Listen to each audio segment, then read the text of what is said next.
J8 mga katoka. T8 ng ating paggawa sa kulungan ng ating mga baboy. So may update tayo ngayon sa kabutihang palad. Sumuko na yung utol ko sa pag-aalaga ng baboy. Partida hindi pa yung nag-uumpisa sa dahilan ng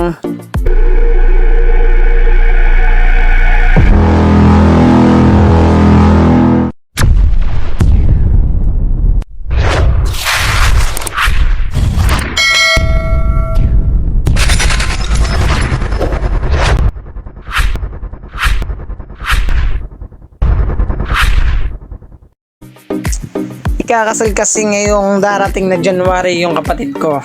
Kaya naman napagdesisyon nilang mag-asawa na wag na lamang munang mag-alaga ng baboy. Bukod doon kasi marami silang pagkakagastusan. Sa halip na mag-alaga ng baboy, naisip na lang nila na bumili na lang ng buhay na baboy. At naisip ko rin naman, total ako yung nag-aalaga, ay ibenta sa kanya yung baboy na aalagaan namin. Pagtuntong ng December and January, ito ay 4 to 5 months old na. At tumitimbang na to ng nasa 90 o kaya 80, yun ang tansya ko. Balik tayo sa topic. Nagawa ko na nga yan, yung labangan yan. Yan yung pakainan ng ating mga lagang baboy. Nilubugan ko yan ng isang buong hollow blocks at yung kalahati yung ititira ko. Pagkatapos nga na yan, nag-flooring na kaagad ako upang matapos na to at sa pagdating ng hapon ay na-flooringan na namin. Di kasi namin to kakayanin kung lalo't gabi na kami makakapag-umpisa, madahil din kasing ginagawa dito sa Manukan. Pero syempre, 3 nga kaming gumagawa dyan, kaya sinisikap namin na mas matapos ng maaga.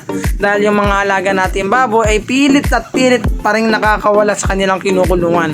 Kaya dapat magawa na yan pagkalipas ng 3 araw o 4 araw ay ilalagay na natin ang ating mga alagang baboy dyan sa kulungan na ginagawa natin. Pakalipas nga ang ilang minuto, medyo nabitin ako sa halo. Kaya naman pala, naubos na. Maghahalo pa nga sila ng isang halo. Dahil yung hinalo nila nung una na 2 supot ng semento, ay hindi pala kakasya talaga doon sa ginagawa nating kulungan. Yung flooring kasi nito mga katuka ay nasa 4 inches sana. Kaya lang, napakadaming kakaining semento at buhangin. Kaya naman napagdesisyonan ko na gawing 3 na lang. Bukod doon, matapang naman kasi yung semento, kaya naman kahit na 3 lang yung kapal ng flooring, ay hindi ito basta-basta mapuhukay at matitibag ng baboy. Bukod doon kasi 4 na araw o kaya 3 araw namin to patitigasin at patutuyuin. Para sigurado, mahirap din kasing madaliin to. Kapag kaya nilagay na namin kagad yung baboy dito, sigurado kayang-kaya nilang suruin yung lupa na yon. Kaya nilang tuklapin lahat ng sementong pinaghirapan naming 3. Kaya naman, napagdesisyonan naman namin na patigasin na lang talaga ito kahit medyo matagal. Matagal man ay sulit pa rin yung paghihintay dahil magiging matibay at magiging maayos naman ang ating kulungan. Kaya naman matapos ang ilang minuto na pagpapagod, ilang minutong pagpapala, ilang minutong paghahalo, ay natapos at na-flooringan na rin namin sa wakas itong kulungan na matagal na natin ginagawa. Nagtagal to ng 1 linggo mahigit dahil alam niyo naman every 1 PM kami nakapag-umpisa. Kapag naman umaga 11 AM kami nakapag-umpisa kasi napakaraming trabaho dito. Sa pag-aasikaso lang natin mga alagang hayop talagang magtatagal ka. Yan ang susunod namin gagawin. Papalatadahan naman natin yan. Paikot po yan mga katuka. Hindi naman ganun kakapal basta mapahiran at matakpan yung hollow blocks. Kasi kapag hindi namin ginawan yon, sigurado magkakasugat-sugat yung mga baboy. Yung division naman na yan na rin ang pagkatapos na gagawin ko. Pagka natapos na yung platadahan yan, di kinabukasan, gagawin ko na yan. Approximately 10 hours later. Bilis ng oras.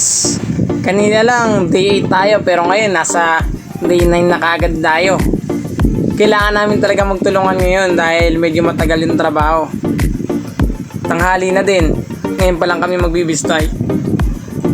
Kaya naman, pinaubaya ko na kila Papa yung pagbibistay na yan. Ako naman ay nagtatambak doon sa labangan or doon sa pakainan ng baboy. Kasi pagkatapos sila maghalo, doon ko naman yung ilalagay. Kayong dalawa. Yan, pa ikaw. Kay.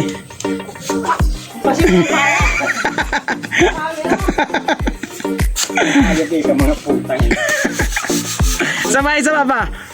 Isa pa. Ayan. Yeah. Makalipas nga ang ungguyan, balik trabaho na tayo. Nag-uumpisa na kami magplatada. Si Papa sa gawing kanan, ako naman dito sa gawing kaliwa. Pag natapos namin ito ng mas maaga, mas maganda. Dahil ng mga oras na yan ay alas 3 na. Kaya ilang oras na lang ang natitira, sa maghapon ay matatapos na naman. Matapos ko nga palatadaan yung side ko, nilagyan ko na kagad ng buhos yung labangan or yung pakainan nila. Matapos kong gawin yun ay tinulungan ko na si Papa at ayun, nakakita nyo naman, dumidilim na. Inabot ako ng 6:30 sa pag-aayos dyan. At yan na ang finished product. Matapos na palatadahan, di naman ganun kaganda, hindi rin ganun kakapal. Pero sigurado namang makakatulong para sa ating mga alagang baboy. Walang madaling daan, kaya naman sama-sama tayong tuparin ang ating mga pangarap. Hanggang sa susunod na pagkikita, paalam!